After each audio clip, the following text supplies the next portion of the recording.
네, 연휴 기간에도 박나래 씨를 둘러싸 논란이 이어지고 있습니다. 최근에 촬영한 예능 프로그램이 얼마 전에 공개가 됐죠. 그런데 이 프로그램이 고인 모독 논란에 휩싸였습니다. 출연자들이 순직 소방관의 사망 원인을 맞추는 과정이 비판을 받고 있는 겁니다. 내용을 좀 짚어봐야 될 것 같은데요. 이게 여러 가지 역술가들이 출연을 해서 여러 가지 미션을 수행하는 예능 프로라고 합니다. 홍종성 기자님, 그런데 순직 소방관의 어떤 사주풀이를 하는 이런 미션을 한 걸 두고 유족으로 추정되는 사람이 글을 올린 거죠?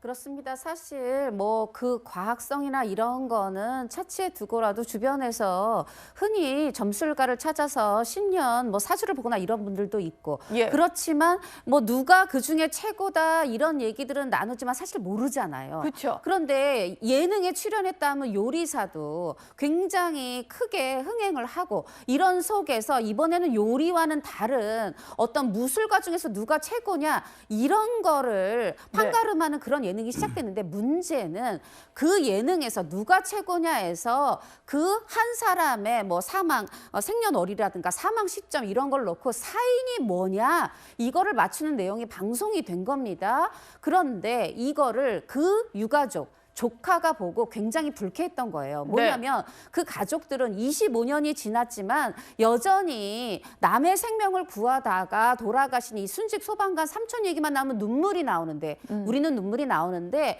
이 텔레비전 속에서는 OTT 예능 속에서는 어머 세상에 화마 속에 돌아가셨어? 이거를 사인을 맞췄다고 신기하고 놀라고 웃고 이러고 있더라는 거죠. 예. 이런 부분에 있어서 충분히 그 조카분의 또 마음은 이해가 되는 바고요. 과연 그러면 이 제작진이 처음에 이 유가족에게 연락을 했느냐? 물론 했다고 합니다. 네. 했는데 다만 그리고 무당이 나온다는 얘기도 했다고 그래요. 그런데 사주를 통해서 이 의인이 애초에 사주였는지 또 그 숭고한 희생을 기리겠다고 했는데 그 의도와는 다르게 어떤 웃음의 예능의 그런 하나의 장치로 쓰이고 보니까 이런 여러 가지 우려, 이 조카분뿐 아니라 댓글 찾아보면요. 많은 분들이 우려하고 있습니다. 예. 해당 프로그램 측에서는 어떤 입장을 낸 건가요? 홍정성 기자님. 해당 프로그램 측은 아니다, 연락드렸다. 그리고 연락드렸기 때문에 우리한테는 문제가 없다는 쪽이에요. 그런데 이 조카분이 또 다시 그 말하자면은 고모, 그 삼촌분의 부인과 그러니까 이제 얘기를 누나분과 얘기를 나눠본 겁니다. 그 녹취를 들어봤더니 예. 실제로 무당이 나온다는 얘기도 했고 그런 내용이 있었던 건 사실이다. 그러나 이 사주를 통해서 아까 말씀드린 것처럼 어떠한 의인인지 살펴보고 숭고한 희생 이런 거를 뜻을 기려보겠다고 했어요. 네. 사실 이 순직 소방관이 사망한 때가 2001년입니다. 사실 유가족 입장에서는 이제는 25년이 지나서 다 잊혀져가는 삼촌의 어떤 순직의 어떤 숭고한 의미 그 희생의 가치를 재조명하는 것으로 생각했을 겁니다. 네. 그런데 그게 아니라 마치 동그라미 X 이걸 통해서 이 사인이 맞습니까? 아닙니까? 퀴즈 풀듯이 했다. 이것이 망자에 대한 예의냐, 모독이냐, 이것에 대한 문제는 지금 여러분들이 지적하고 계시네요. 예. 뭐 프로그램 측의 입장이 나왔습니다만 그걸 시청한 사람들이 느끼는 감정이 분명히 있기 때문에 논란이 좀 이어질 것 같습니다. 그리고 해당 프로그램과 관련된 논란이 하나 더 있는데요.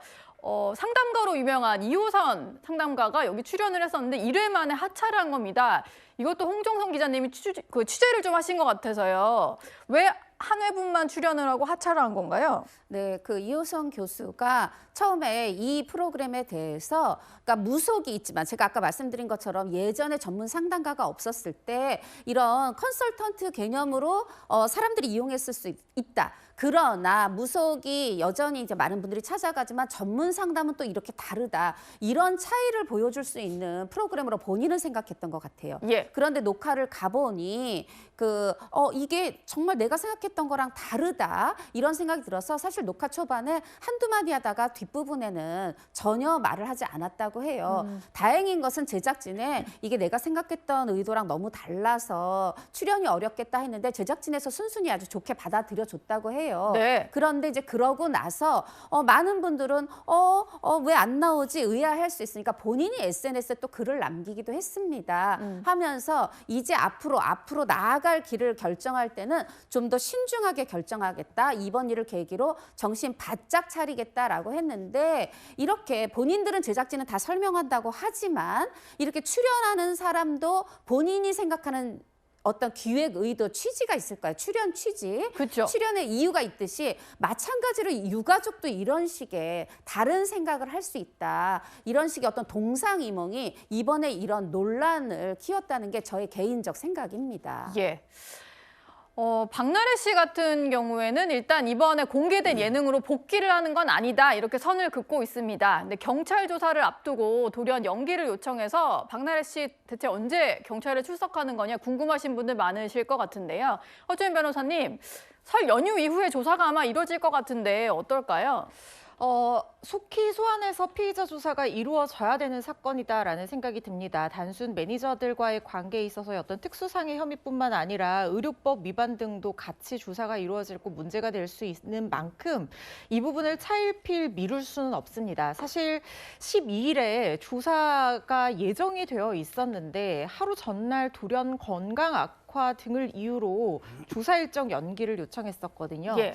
몸이 좋지 않다고 하면 피해자 방어권 행사를 위해서라도 조사 일정을 조율할 수는 있지만 그때 추가적으로 든 이유가 사람들이 현장에 취재 열기로 인파가 몰리게 되면 안전 문제가 우려된다라고 했는데 사실 이 부분은 조금 납득하기가 어려운 해명이었다는 생각이 들거든요. 왜냐하면 이런 유명한 스타들이 피해 사실로 인해서 경찰서에 출두를 할 때 항상 취재진이 몰렸지만 어떤 안전사고가 난 적은 제 기억에는 없었습니다. 그래서 박나래 씨가 정말로 이 조사에 성실하게 응할 의지가 있다라고 한다면 그런 부분들 말고 조사에 보다 성실하게 임하려는 노력을 해야 되고 그런 모습을 보여줘야지 팬들도 그리고 이걸 지켜보는 국민들도 좀 더 박나래 씨 입장에 납득을 할 수 있을 것이다라는 생각이 들고요.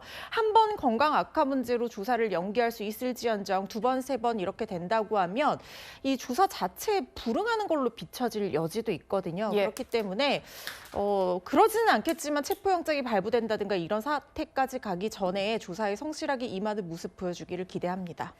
그리고 채널A 취재 결과 공개된 사실인데 박나래 씨 갑질 의혹을 제기해왔던 전 매니저들이 설 연휴에 들어가기 전에 노동청에도 관련 사건을 제소를 했었거든요. 조사를 받았다는 소식이 또 전해졌습니다. 허주연 변호사님, 그러면은 이게 조사가 일단 매니저들은 조사를 받았으니까 박나래 씨도 관련된 조사까지 이어질 수도 있겠네요. 이어질 가능성 충분히 예상해 볼 수 있는 사건입니다. 고용노동청에서 임금 체불 문제 그리고 직장 내 괴롭힘 의혹에 대해서 작년에 전 매니저들의 진정서를 접수해둔 상태라고 합니다.